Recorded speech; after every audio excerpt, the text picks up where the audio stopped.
WhatsApp guys, आज हम देखने वाले हैं exposing the bias of unbiased media. तो जो सो कॉल्ड गोदी मीडिया ये सब चलता है उसके ऊपर आज इंटरेस्टिंग वीडियो होगी the Shyam Sharma show channel से। तो भाई की वीडियो वैसी मजेदार होती है, करेंगे साथ में एंजॉय, काफी खुलासे भी होंगे। तो भैया अपना पॉइंट ऑफ व्यू बताइएगा, और लंबी वीडियो है तो सीट बेल्ट बांध ले, पॉपकॉर्न शॉपकॉर्न लेके बैठ जाए। 1 2 3 गो। और फिर पलटकर भारत के लोगों को अखिलेश यादव और लालू यादव के लिए वोट करने को कहते हैं, जिन्होंने अपने राज में इतना डेंजरस गुंडा राज चलाया था। गुंडा राज, माफिया राज, किडनैपिंग, एक्सटॉर्शन, मर्डर, औरतों पर अटैक्स आम बात हो चुकी थी। आज डेमोक्रेसी के रखवाले करप्ट पार्टीज के लिए वोट मांग रहे हैं और अपने ऑपोजिशन को ओपनली बुली भी कर रहे हैं। और इतना ही नहीं, औरतों पर भी हमला कर रहे हैं। दुग्गल मसीहा बीजेपी पर आरोप लगाते हैं कि बीजेपी करप्शन करती है, शेडी प्रैक्टिसेस करती है। लेकिन यही भाई है जिनके ऊपर आरोप लगा है शेडी क्रिप्टो करेंसीज को अपनी लाखों की ऑडियंस में प्रमोट करने का। तो मैं इनसे पूछना चाहता हूँ कि जो ये इस समय पर राहुल गांधी के साथ कर रहे हैं वो क्या है? अगर वो चरण वंदना नहीं है तो फिर तो इसको एक ही चीज बोल सकते हैं, यानी अखरोट गार्गलिंग। भाई साहब इस समय पर राहुल गांधी में इतना डीप घुसे हुए हैं कि राहुल गांधी को फ्री की कोलोनोस्कोपी दे सकते हैं। इनफैक्ट आम आदमी पार्टी के लीडर संजय सिंह ने भी प्रेस कॉन्फ्रेंस की थी जिसमें उन्होंने एक्सेप्ट किया था कि स्वाति मालीवाल के साथ मिसबिहेवियर और हिंसा हुई थी। 2014 में प्राइम मिनिस्टर मोदी की जीत के बाद एक मीडिया का ऐसा सेक्शन उभर कर आया जो हर एक चीज में प्राइम मिनिस्टर मोदी को अपोज करता था। उनकी माने तो मोदी बेसिकली हिटलर का गुजराती वर्जन थे। साथ ही साथ इस मीडिया ने ठेका लिया भारत की डेमोक्रेसी की रक्षा करने का। ये लीगलाइज्ड करप्शन दोस्तों इतनी खतरनाक चीज है हमारे देश के लिए कि पिछले 70 सालों में किसी भी और पॉलिटिकल पार्टी की करप्शन को इससे कंपेयर नहीं किया जा सकता। इसलिए देने तो मुझे नेगेटिव नंबर चाहिए यहाँ पे, लेकिन मैं 0 से कम नहीं दे सकता।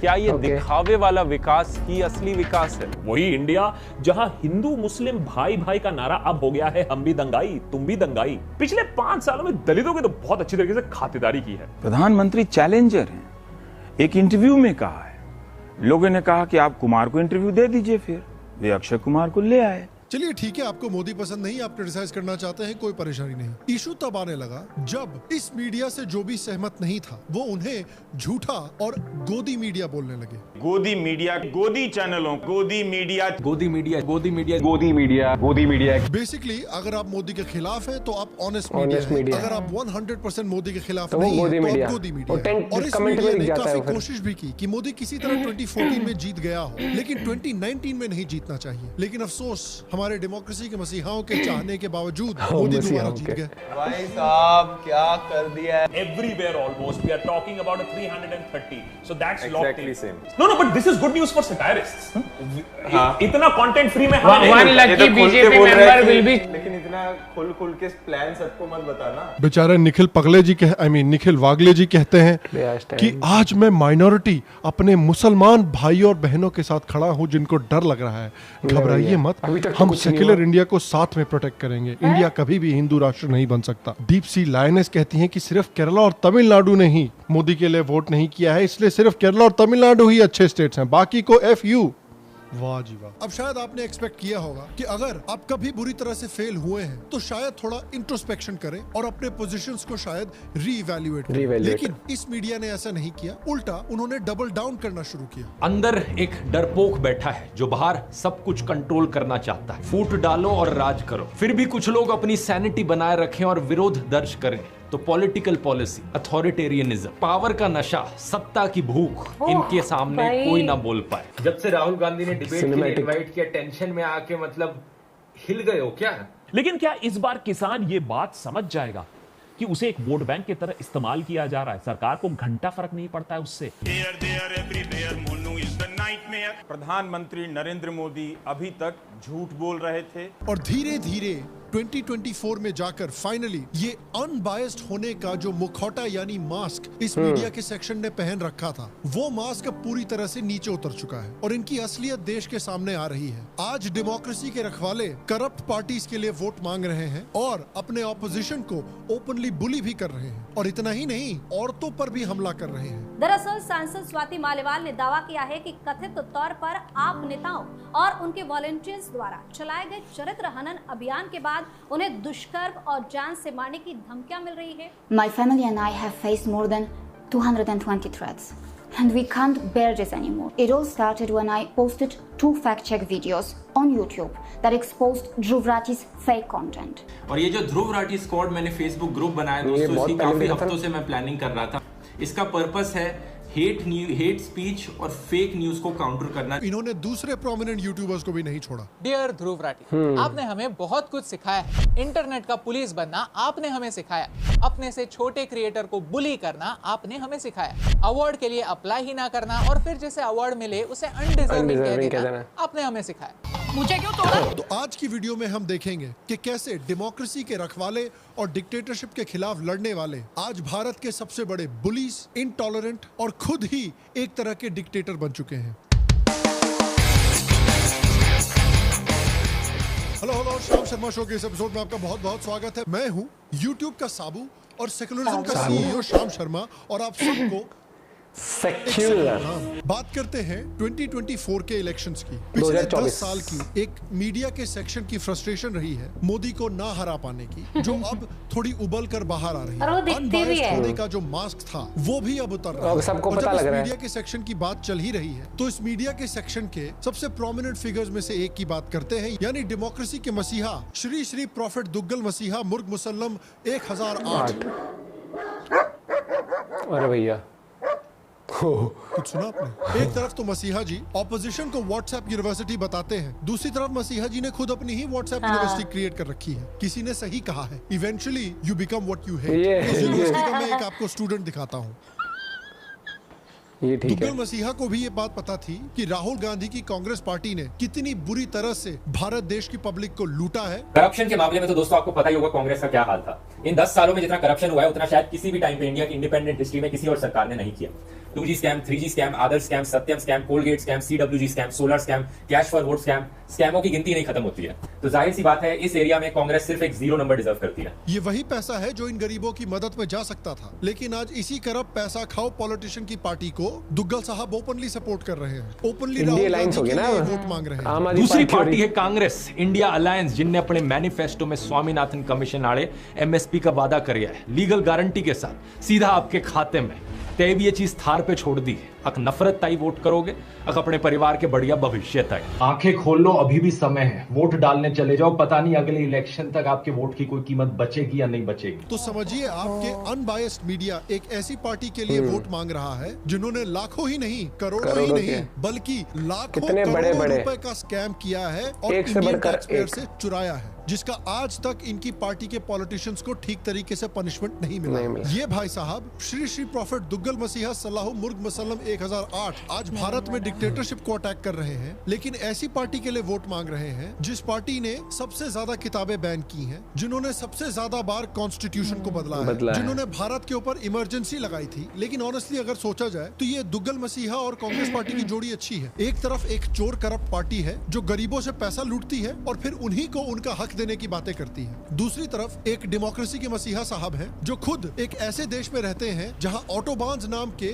फैंसी हाईवेज बने हुए हैं, जहां पर आप 150 किलोमीटर पर आवर पे गाड़ियां चला सकते हैं, लेकिन इंडिया में आकर बोलते हैं कि भाई तुम गरीबों को हाईवेज की क्या जरूरत है। आगे इन्होंने प्रॉमिस किया है कि 2022 तक ये डबल कर देंगे नंबर ऑफ हाईवेज को और एयरपोर्ट्स को भी डबल कर देंगे। अब ये मैंने अनक्लियर की कैटेगरी में इसलिए डाला है दोस्तों, क्योंकि क्या हमें सही में जरूरत है और हाईवेज की? वाह भैया वाह, डेवलपमेंट कैसे होगा? 150 करोड़ के देश में जरूरत नहीं है। 150 करोड़ भाई साहब अपने देश में फर्स्ट वर्ल्ड का लॉ एंड ऑर्डर चाहते हैं और फिर पलटकर भारत के लोगों को अखिलेश यादव और लालू यादव के लिए वोट करने को कहते हैं, जिन्होंने अपने राज में इतना डेंजरस गुंडा राज चलाया था। इंडिया लाइन से है वो पूरा। माफिया राज, किडनैपिंग, एक्सटॉर्शन, मर्डर, औरतों पर अटैक्स आम बात हो चुकी थी। स्टेट के सबसे बड़े क्रिमिनल्स के ऊपर गवर्नमेंट का हाथ था। हर एक इलेक्शन में मास लेवल पर बूथ कैप्चरिंग और वोटर मैनिपुलेशन होता था। आम लोगों को तो छोड़िए, पुलिस भी पूरी तरह से इनके राज में हेल्पलेस महसूस करती थी। तो खुद इतने सेफ देश में रहते हैं, लेकिन भारत को ऐसा बनाने की कोशिश कर रहे हैं। बेसिकली ये खुद करण जौहर की रोमांटिक कॉमेडी की दुनिया में रह रहे हैं और चाहते हैं कि पूरा भारत गैंग्स ऑफ वसेपुर की दुनिया में रहे। बेसिकली ये कहते हैं कि मुझे फर्स्ट वर्ल्ड के लिविंग स्टैंडर्ड्स चाहिए, लेकिन मैं आपको कभी भी फर्स्ट वर्ल्ड नहीं बनने दूंगा, क्योंकि अगर भारत डेवलप हो गया तो डेमोक्रेसी कोलैप्सिंग और डिक्टेटरशिप के नाम पे अपनी रोटियां कैसे सेकेंगे भाई साहब। दुग्गल मसीहा बीजेपी पर आरोप लगा लगाते हैं कि बीजेपी करप्शन करती है, शेडी प्रैक्टिसेस करती है, लेकिन यही भाई है जिनके ऊपर आरोप लगा है शेडी क्रिप्टो करेंसीज को अपनी लाखों की ऑडियंस में प्रमोट करने का। आज के दिन एक पीएनपी कॉइन का रेट है 7 हांगकांग डॉलर्स, यानी अराउंड 70 रुपीज। इनकी ग्रोथ बड़ी तेजी से हुई है। जब इन्होंने लॉन्च किया था तब एक पीएनपी कॉइन 1 हांगकांग डॉलर्स के बराबर। ये करेंसी एलिजिडली पूरी तरह से अनट्रस्टवर्दी निकली। देयर आर एलिगेशंस कि ये फ्रॉड कंपनीज हैं, और जब ये सारी बातें पब्लिक में आने लगी तो दुग्गल मसीहा चुपचाप वीडियो को डिलीट करके कट लिए। इनका स्कैम्स के बारे में वही फिलॉसफी है जो सैम पिट्रोडा की 1984 एंटी सिख मैसेकर के बारे में थी। अब क्या है 84 का? बात तो करिए, आपने क्या किया 5 साल में, उसकी बात करिए। 84 में हुआ तो हुआ, 84 में हुआ तो हुआ। वैसे तो मसीहा साहब ये क्लेम करते हैं कि उनका किसी भी पॉलिटिकल पार्टी से कोई लेना देना नहीं है, यानी वो पूरी तरह से अनबायस्ड और अनअटैच्ड है। फिर भी दुग्गल मसीहा के आम आदमी पार्टी के साथ नाजायज संबंध एक्सपोज होते रहते हैं। ना मैं किसी पॉलिटिकल पार्टी का मेंबर हूँ, ना कभी था, ना कभी था। अच्छा।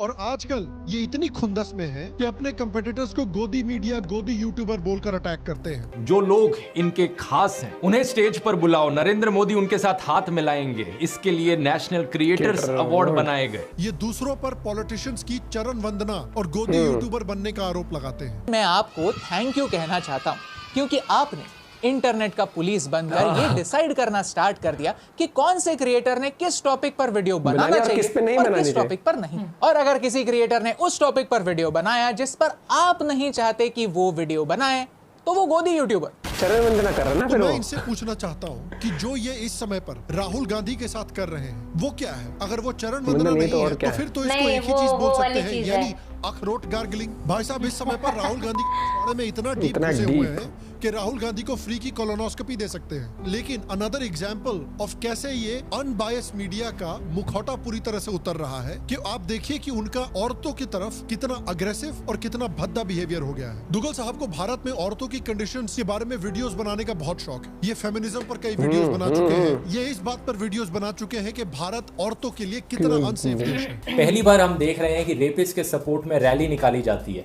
रिलीजन का चीज घुसाई जाती है जब भी कोई रेप होता है, तो क्राइम्स और भी बदतर होते जा रहे हैं अब। लेकिन what if I told you कि भारतीय नारियों को अनसेफ बनाने में इनका भी योगदान है। दुग्गल साहब ने हाल में ही एक वीडियो बनाया था जिसमें उन्होंने आम आदमी पार्टी की राज्यसभा एमपी स्वाति मालीवाल, जिसके ऊपर अरविंद केजरीवाल के घर में अरविंद केजरीवाल के पीए ने अलेजेडली हमला किया था, उस स्वाति मालीवाल की पूरी कहानी पर दुग्गल साहब ने सवाल खड़ा किया है। कंप्लेन में बहुत गंभीर आरोप लगाए गए, जैसे कि इन्हें लातें मारी गई थी। इन्होंने लिखा ये एक्सट्रीम पेन में थी, लेकिन बाद में जब इस इंसिडेंट का एक वीडियो सामने आया तो उसमें कुछ और ही दिखा। इस वीडियो में स्वाति बैठी हुई थी और विभव कुमार और सिक्योरिटी स्टाफ के साथ वो खुद अभद्र भाषा में बात करती हुई दिख रही थी। 3 से 4 दिन बाद जब स्वाति पुलिस के साथ दिखी तो वो लंगड़ाती हुई दिखी। लेकिन फिर एक और वीडियो सामने आया, इस बारी सीसीटीवी फुटेज का उस दिन की। इसमें दिखता है कि जब वो सीएम हाउस से बाहर निकली तो वो बड़ी तेजी से चलकर गई थी और पेवमेंट से कूद कर गई थी। अगर वो सब्र रखती तो शायद केजरीवाल उनसे मिलते, लेकिन उन्होंने इंतजार नहीं। स्वाति मालीवाल ने ट्वीट किया, इंस्टाग्राम पर पोस्ट किया और दुग्गल मसीहा को टैग किया। उसमें स्वाति मालीवाल ने कहा कि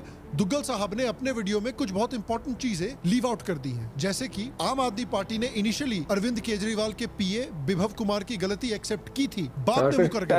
इनफैक्ट आम आदमी पार्टी के लीडर संजय सिंह ने भी प्रेस कॉन्फ्रेंस की थी जिसमें उन्होंने एक्सेप्ट किया था कि स्वाति मालीवाल के साथ मिसबिहेवियर और हिंसा हुई है। अरविंद केजरीवाल जी से मिलने स्वाति मालीवाल जी उनके आवास पर पहुंची थी, ड्राइंग रूम में केजरीवाल जी का इंतजार कर रही थी। इस बीच विभव कुमार जी वहां पर पहुंचे और उनके साथ अभद्रता और बदतमीजी की। जिस समय पर स्वाति मालीवाल के साथ अरविंद केजरीवाल के घर में हिंसा हुई थी, सिर्फ और सिर्फ उस समय का सीसीटीवी फुटेज उनके घर से गायब कर दिया गया। अब इस चीज से शक नहीं होगा तो और क्या होगा। इनफैक्ट पुलिस ने ये कंफर्म किया है कि स्वाति मालीवाल को जो इंजरीज हुई हैं वो उनके अटैक की कहानियों से कॉरेस्पॉन्ड करती हैं। लेकिन इन सारी बातों को इग्नोर करते हुए दुग्गल मसीहा ने स्वाति मालीवाल के कैरेक्टर को असैसिनेट करने की कोशिश की है और ये इंसिन्यूएट किया है कि वो बीजेपी की एजेंट है। ये है भारत के अनबायस्ड यूट्यूबर जिन्हें भारत में औरतों की इतनी चिंता है। इन्होंने एक औरत को झूठा दिखाने की कोशिश सिर्फ इसलिए की क्योंकि वो औरत उनकी चहेती पार्टी पर सवाल खड़ा कर रही थी। स्वाति मालीवाल जो कि एक सिटिंग आम आदमी पार्टी की एमपी है, उन्होंने एक ट्वीट करके कहा बेसिकली कि दुग्गल मसीहा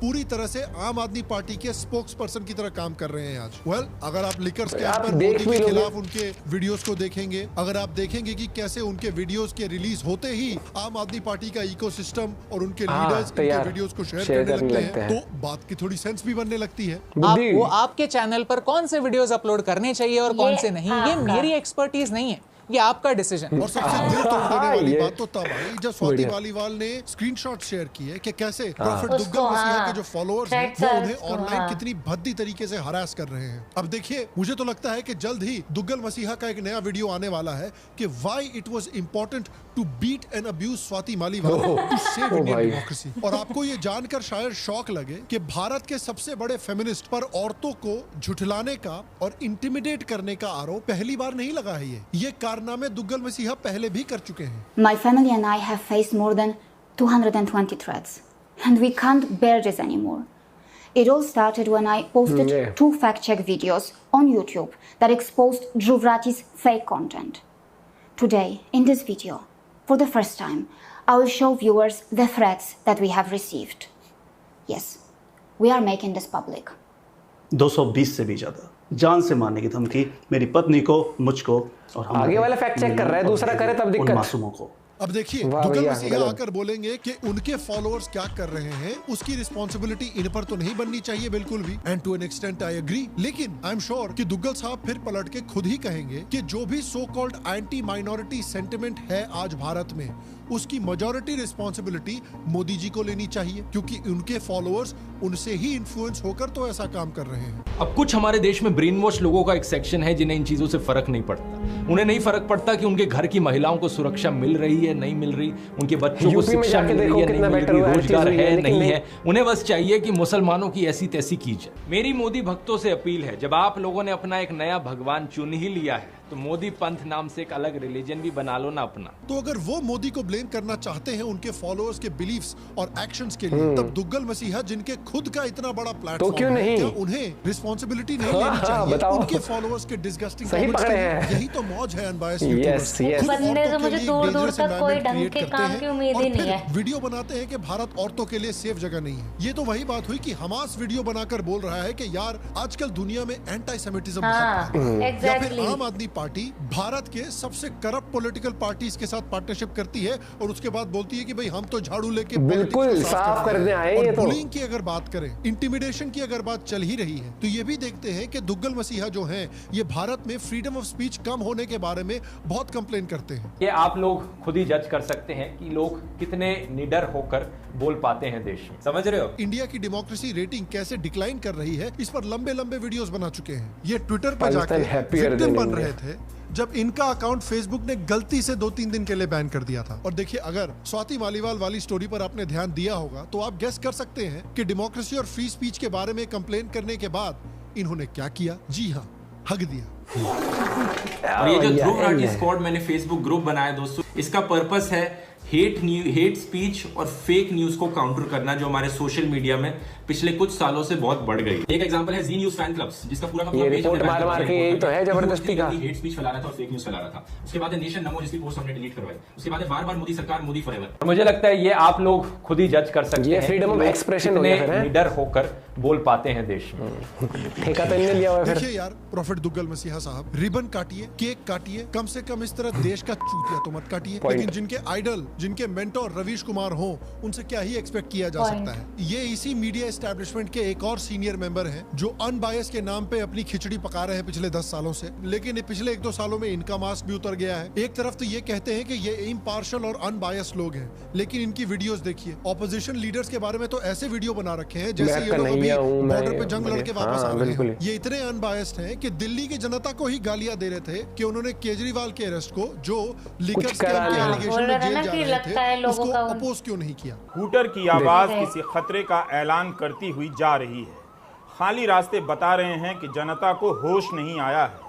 धर्म के नशे में उसने अपने कानों में पत्थर ठूंस लिए। बिल्कुल, ये इतने अनबायस्ड है कि मोदी जी से नाराज होके इन्होंने रैप करना भी शुरू कर दिया है। Monu is your mamma, Monu is your नाना, मोनू इज योर दादा, मोनू इज योर फूफा, मोनू इज योर चाचा, Monu is a man, Monu is a woman, find out Monu, flush out Monu, Monu Monu Monu, Monu Monu Monu, ढैन ढैन ढैन।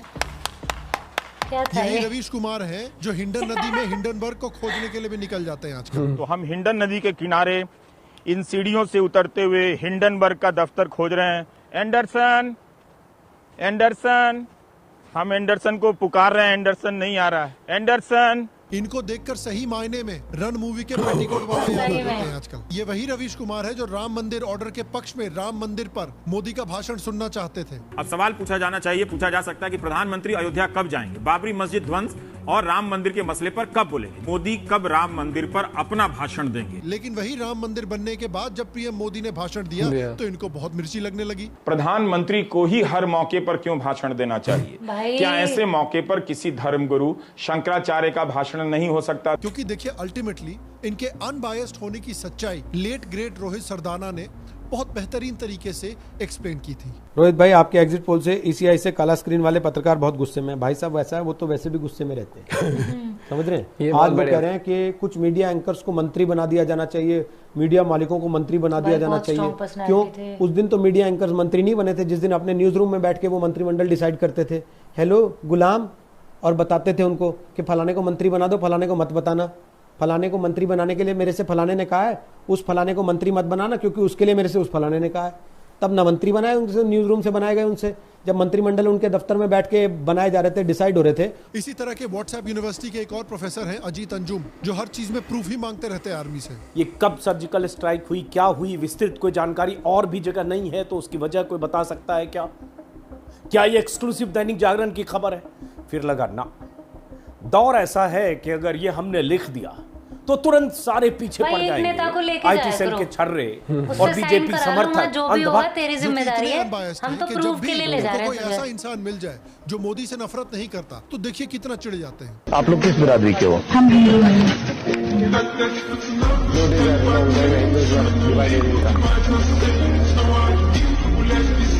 आजकल लोग पहचानने भी लग गए इनको। भाई हम तो ये जानते हैं आप कांग्रेस से हो। ठीक है भाई। अरे मैं तो पत्रकार हूँ भाई, मैं किसी पार्टी से नहीं हूँ। ये भी क्लेम करते हैं दुग्गल मसीहा और रवीश कुमार की तरह कि इनका किसी भी पॉलिटिकल पार्टी से कोई लेना देना नहीं है, ये एक अनबायस्ड जर्नलिस्ट है। लेकिन सच्चाई क्या है?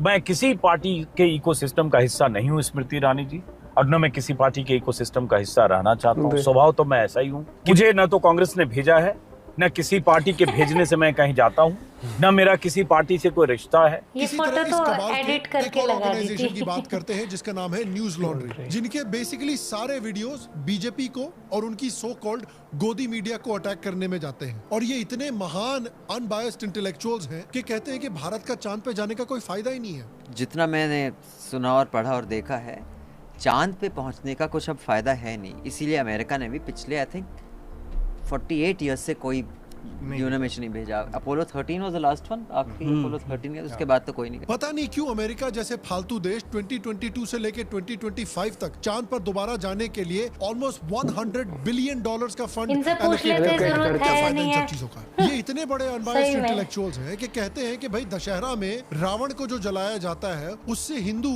लोगों को आग लगाना नॉर्मलाइज कर रहे हैं। Dussehra, I think it's wonderful that, you know, good triumphed over evil or whatever your definition of good or evil is, but just a custom.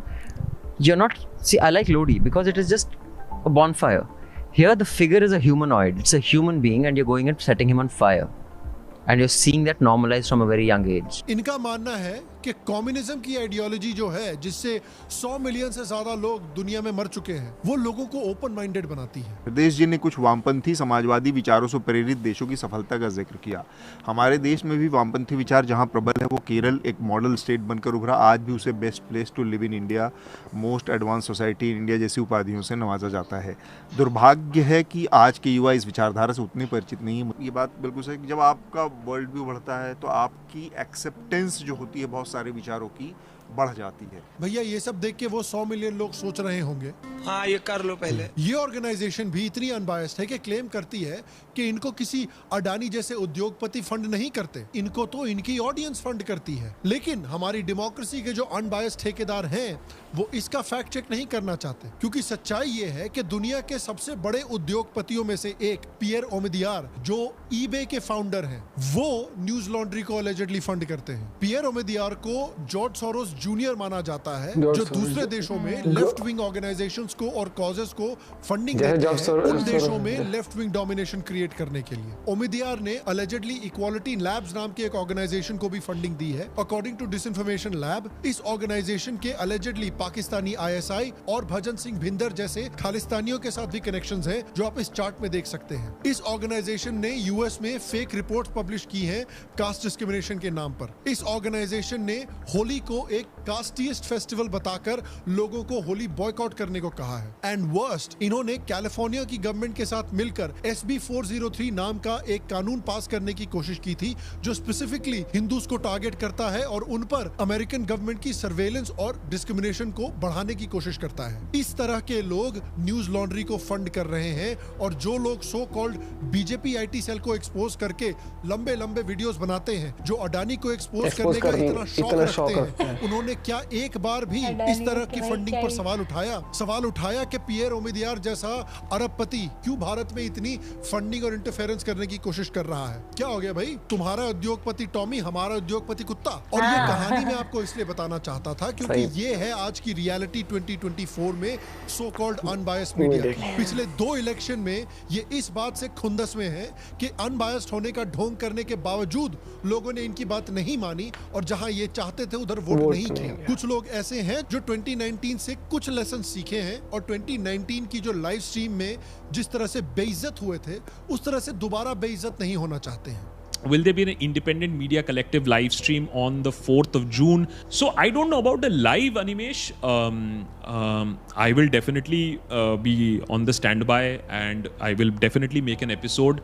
Live के लिए ना बहुत सारे resources चाहिए होते हैं, और वो रिसोर्सेज मेरे पास तो डेफिनेटली है नहीं। लेकिन बाकी लोग हैं दुग्गल मसीहा जैसे, रवीश कुमार जैसे, जिनके भले ही अनबायस्ड होने का मुखौटा पूरी तरह से उतर चुका हो, अब वो सामने से करप्ट पार्टीज के लिए वोट मांग रहे हैं, जिनसे लड़ने के लिए इनिशियली वो मीडिया में आए थे। और आज डिक्टेटरशिप के खिलाफ कंप्लेंट करते हुए ये लोग दूसरे छोटे यूट्यूबर्स को, यहाँ तक कि औरतों को बुली कर रहे हैं, हरास कर रहे हैं और इंटिमिडेट कर रहे हैं। 2024 will be seen as the year where so-called unbiased media finally died because there was never such a thing as unbiased media। और मैं आपसे पूछना चाहता हूँ कि क्या आपको भी लगता है कि unbiased media का मुखौटा पूरी तरह से उतर चुका है आज, या क्या आपको भी लगता है कि आज भी कुछ ऐसे मीडिया आउटलेट्स हैं जो पूरी तरह से अनबायस्ड है, जिनका किसी भी पॉलिटिकल पार्टी या आइडियोलॉजी की तरफ जरा भी रुझान नहीं है? आपको क्या लगता है नीचे कमेंट सेक्शन में मुझे जरूर बताएं। बाकी मैं आपसे अगले एपिसोड में मिलूंगा, और तब तक स्वस्थ रहें, सुखी रहें, फिर मिलेंगे। और आप सबको एक छोटा सा एग्जांपल मैं अपना देता हूँ। जैसे जब आम आदमी पार्टी आई थी, ठीक है, तब हम दिल्ली में रहते थे, आई गेस नहीं दिल्ली में रहते नहीं थे, हम गुड़गांव उस टाइम शिफ्ट हो गए थे। एक लहर चली थी पूरे देश के अंदर, ओ भाई साहब ये क्या पार्टी आई, क्या आंदोलन करा इन्होंने देश के हक के लिए, कांग्रेस के खिलाफ बिल्कुल कांग्रेस ने बेड़ा गर्क कर दिया दिल्ली का, ये घोटाले वो घोटाले, खुल के चिल्लाना स्टेज पे चढ़ के कि ये बच्चों की कसम खाना कि भैया इनके साथ नहीं जाएंगे। हम जुड़े थे, खुद भी हम सपोर्ट, मैं खुद मतलब तब तो मेरा वोटिंग राइट भी थे जब बिल्कुल पार्टी आई थी, वैसे भाई पूरे देश में लहर, तेरे पेरेंट्स से लेके मेरे पेरेंट्स से सबको याद है कि भाई एक चेंज आएगा, हर एक चीज आएगा, ठीक है। और वो ऐसे बातें कि ये कांग्रेस ने तो ये कर दिया, ऐसा पोर्ट्रे कर दिया कांग्रेस को भी, क्योंकि बीजेपी का तब तक वैसे था ही नहीं कुछ, कि ये तो लूट लिया इन्होंने सारे स्कैम। और जो कि स्कैम तो सबके सामने है ही भैया, चारा घोटाला कह लो, लालू यादव का, चाहे आप कह लो कि वो कॉमनवेल्थ गेम्स घोटाला कह लो, हर एक चीज। और उसी वजह से हमारे माइंड में एक की हुई थी कि भाई ये पार्टी सच में कुछ करना चाहती है, हमारी पार्टी। अरे सुनना, एक पार्टी ठीक है जिसका सारा जो बेस था वो था कांग्रेस के अगेंस्ट, कि कांग्रेस फिर हैप्पी बर्थडे करके, और उसके साथ साथ फिर बाद वो जो पार्टी है, ठीक है, वो उसमें आई है, ठीक है, सत्ता में आई है,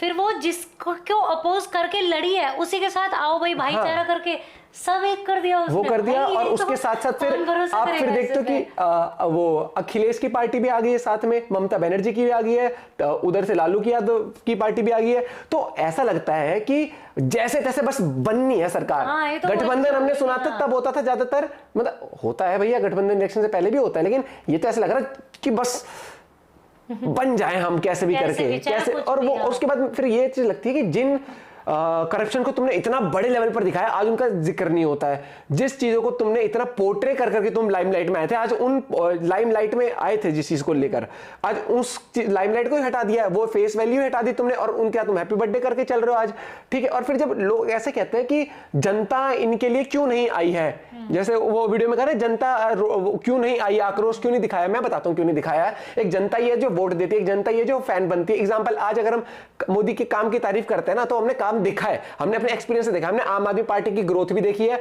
जन्म होता हुआ भी देखा है, मोदी का टाइम भी देखा है, हमने कोविड टाइम भी देखा है, हमने ये टाइम भी, सुनो मेरी बात, पहली हमारी खुद की फैमिली, जैसे मेरी फैमिली में क्या है, इतनी बड़ी फैमिली है उधर, उसमें से लोगों ने कांग्रेस को भी वोट करते थे। भैया हमारे खानदान से भी दिया हुआ है, हर एक चीज गई है। और दूसरी बात, एक और चीज मैं कहना चाहता हूँ, जो लोग कहते थे बेरोजगारी, दो मुद्दे पकड़े हुए, बेरोजगारी है बढ़ गई है, और भाई बेरोजगारी पहले बढ़ी नहीं है, वो बेरोजगारी बढ़ी नहीं है, घटी है। जहां एक गांव से 2 या 4 अगर मान लो कोई फौजी भर्ती होता था, आज उस गांव के बच्चों के पास ये ऑप्शन है, अगर कुछ नहीं कर पा रहे, पार्ट टाइम भी जॉब करनी है, शहर में जाके पढ़ाई भी करनी है, तो वो जोमेटो डिलीवरी करके, मिंत्रा की डिलीवरी में करके, फ्लिपकार्ट अमेजॉन में करके वो अपनी पार्ट टाइम इनकम भी जनरेट करते हैं, और फुल टाइम भी जब तक कि उनको और बढ़िया नौकरी मिलती है कर सकते हैं। हमारे सामने ऐसे ऐसे एग्जाम्पल भी हैं जो लोग एक्स्ट्रा इनकम कमाने के लिए ऑफिस करने के बाद 3 घंटे शिफ्ट लगाते हैं रैपिडो में या ओला में, उबर में, जिसमें भी बाइक चलती है।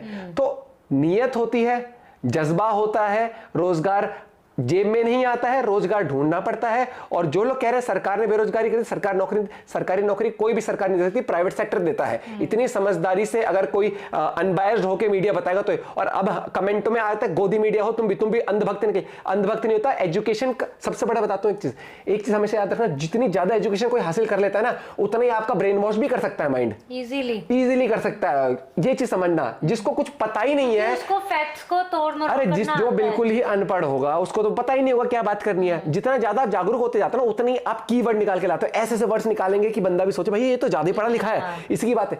तो एजुकेशन होने से नहीं होता। बड़े से बड़े नेता लोग करप्ट निकालते हैं, बड़े से बड़े एजुकेशनिस्ट गलत कर जाते हैं, तो वो नहीं होती है। मानसिकता, सही और गलत में पहचान निकालना, ऑब्जर्व करना, एनालाइज करना, ये फर्क होता है, ठीक है। वरना आप किसी की भी क्लिप उठा के कितने भी सोशल मीडिया हैंडल्स पर डाल लो, उससे कुछ नहीं होता। और मुझे एक और चीज लगती है, जो प्लेटफॉर्म्स है, अगर आप किसी की वीडियो पे कुछ भी करते हो, आप रिपोर्ट करते हो, कुछ भी बात करते हो, आपने कभी ठेका नहीं लिया कि हम एक सत्याग्रह निकालेंगे या हम एक आंदोलन निकालेंगे कि हम ग्रुप वाइज रिपोर्ट कराएंगे किसी की वीडियोस को। मुझे लगता है किसी को जेन्युइन नहीं लगेगा तो बंदा खुद रिपोर्ट करता है, ये चीज होती है। आप तो एक तरीके से वो हो गए, हमारे हिसाब से अगर गलत है ना तो ले भैया पूरा झुंड हमारा तैयार है, ले भैया ऐसे कर दो, तो झुंड डेमोक्रेसी के लिए फिर डिक्टेटरशिप आ जाती है, फिर आती है। मतलब आप किसी के पीछे उस तरीके से पड़ जाते हो, और फिर यूट्यूबर्स को कह देना कि आप तो बायस्ड हो या चरण वंदना करते हो। तो सबसे बड़ा एग्जांपल मैं ये कहना चाहूंगा कि अगर चरण वंदना ऐसी होती है ना, एक सेकंड बियर भाई साहब को मिला था, बियर भाई साहब के पॉडकास्ट पे बहुत सारे कांग्रेस के भी लोग आ चुके हैं, बीजेपी के भी आ चुके हैं। आप वो राघव चड्ढा का इंटरव्यू वो भी बियर भाई साहब ने लिया था। अगर ऐसे करना होता तो भी उसको भाई देखो, मिलना ही नहीं था। सिंपल सी बात है, जब आप माहौल में रहते हो ना, वोटिंग राइट जो होती है वो आप ऑब्जर्व करके देते हो। मोदी मेरे घर में रोटी, सबसे एक सिंपल सी बात बोलूंगा, कोविड टाइम में नौकरी हम दोनों की चली गई थी। ना मोदी ना राहुल गांधी ना कोई हम पे पूछने आया कि भैया भूखे मर रहे हो या नौकरी नहीं है तुम्हारे पास। इंसान रास्ते निकालता है। जब मेरी जॉब छूटी थी, जब शादी हुई थी मेरी, उसके बाद मुझे बहुत टाइम तक जॉब नहीं मिली थी, मैं घर बैठी थी। तो ये निकल जाएगी रोड पे, मोदी ने कर दिया। आपको हाथ पैर मारने पड़ते हैं, प्राइवेट सेक्टर में ढूंढना पड़ता है, काम ढूंढना पड़ता है। नहीं तो सबको अगर सबको ये पता हो ना कि भैया निकलूंगा बाहर, सरकार को गाली बकूंगा और परसों नौकरी मिल जाएगी, तो सब टेंशन फ्री रहे। 6 महीने कमाएंगे, जब पैसा खत्म होगा, कहेगा खत्म होने वाले ना, कहा परसों निकलूंगा, तरसों गाली दूंगा, उसके बाद नौकरी। घर वालों ने मुझे पढ़ाया है अच्छे कॉलेज में, मैं भी कह दूं कि यार मेरे घर वालों ने लाखों रुपए लगा दिए, मैं घर कैसे बैठी हूँ यार, मैं इंटरव्यू देके आ रही हूँ, मेरी जॉब मिल क्यों नहीं रही है, सुन कि यार किसी और को कैसे रख लिया, मुझे क्यों नहीं रखा। इस देश ने ना, इस देश के लोगों ने, सच्चाई बता रहा हूँ, जो सो कॉल्ड एजुकेशनिस्ट अपने आप को कह के बहुत ज्ञान देते हैं ना, इस देश के लोगों ने जो समझदार, सच में बिलीव करते हैं वो समझदार है, तो उन्होंने वो वक्त भी देखा है 50-60 साल जब कांग्रेस ने गवर्नेंस करी है, उनने वो वक्त भी देखा जब आम आदमी पार्टी कितनी तेजी से उभरी थी, वो वक्त भी देखा जब आम आदमी पार्टी की आलोचनाएं हुई, वो वक्त भी देखा जब मोदी जी आए थे, वो वक्त भी देखा जब 5 साल बाद कहने लगे लोग कि ना अब नहीं आएगा, वो वक्त भी देखा मोदी जी वापस भी आए, वो वक्त भी देखा जो अब ये कह रहे हैं कि इनकी तो 250 सीट भी नहीं आएंगी, 150 भी नहीं आएंगी। तो वक्त तो सारे आते हैं, लेकिन एक आप एनालाइज करते हो, ओ भाई मैं बचपन से बीजेपी का सर्टिफिकेट या आम आदमी पार्टी कांग्रेस का लेके नहीं आया था,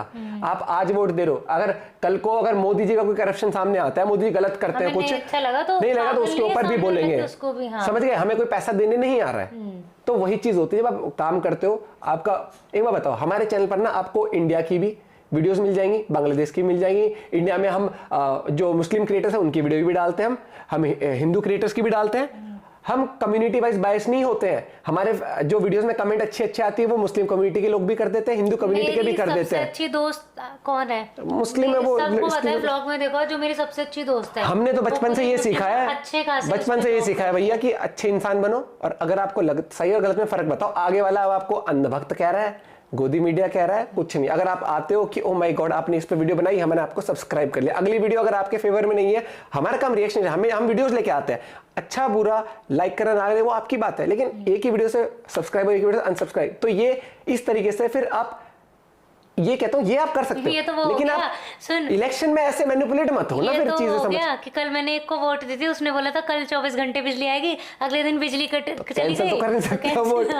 तो यार ठीक है यार, सबका अपना पॉइंट ऑफ व्यू है, चलो भैया सब अपने अपने तरीके से, ये हमारा पॉइंट ऑफ व्यू है, किसी और को हो सकता है, कईयों को हम गलत, कईयों को हम भी गलत लग सकते हैं, सबका अपना अपना है। मिलते हैं वीडियो के साथ, बाय बाय, टेक केयर।